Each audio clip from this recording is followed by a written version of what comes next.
Amerika prezidenti Joe Biden Rossiya kelgusi bir necha kunda Ukrainaga tajovuz qilishi mumkin, ammo diplomatik hal qilish chorasi yanada mumkin dedi. Yana bir tarafdan Amerika davlat mudofaa ministri Lloyd Austin Rossiyaning askarlarini chekindirganligini rad qildi va Rossiya armiyasining tayyorlik xizmatlarini ko'paytirayotganligini o'tirib qo'ydi.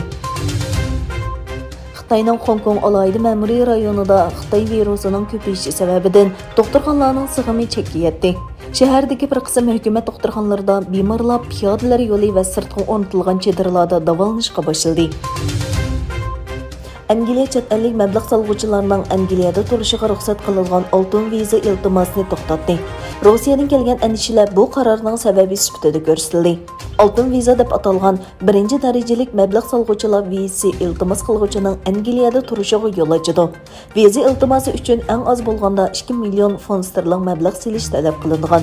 Egilanishicha, chiriklik orqali boylikni qo'lga keltirgan Rossiya fuqarolarining viza iltimos qilishi andisha paydo qilgan. 2022 yılı 1 ayda Azerbaycanның Janubiy tabiiy gaz koridori orqali gaz eksporti 5% oshdi.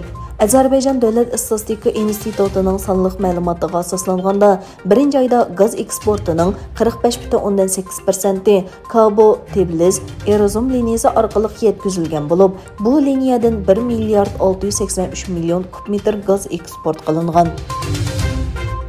Birleşken Devletler Teşkilatı'nın irqiy kemsishni tugutish komiteti Falastin bilan Isroiliya o'rtasidagi irqiy kemsishga munosabatlik talash tortishlarni hal qilish uchun alohida yarashish komiteti qurganligini e'lon qildi.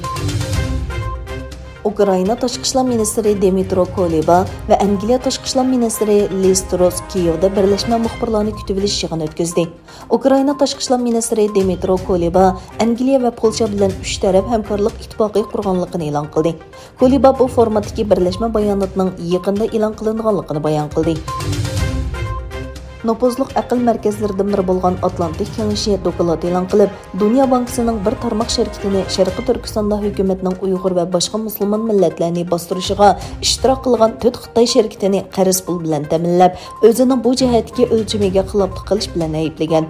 Bu Dunyo bankisining tunji qatim Xitoyning Uyg'ur rayonidagi programmalarga qarz berib, rayondagi bostirishlarni ko'zda tutmaslik bilan ayblanish emas.